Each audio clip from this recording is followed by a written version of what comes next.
আসসালামু আলাইকুম। বিজ্ঞানী স্যার জগদীশ চন্দ্র বসু অনেক বছর আগে প্রমাণ করেছেন যে গাছেরও প্রাণ আছে। অর্থাৎ গাছ আমাদের মতো শ্বাস প্রশ্বাস গ্রহণ করে। আমরা যেমন নাক দিয়ে শ্বাস প্রশ্বাস গ্রহণ করি, গাছ তার পাতার সাহায্যে শ্বাস প্রশ্বাস গ্রহণ করে।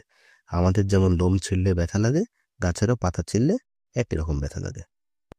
কখনো কি এটা ভেবে দেখেছেন গাছ আমাদের কথা শুনতে পারে কিনা, বা আমাদের দেওয়া ভালোবাসাগুলো, আপ্যায়নগুলো, আপ্যায়ন বলা চলে না, আমাদের দেওয়া যত্নগুলো গাছ বুঝতে পারে কিনা?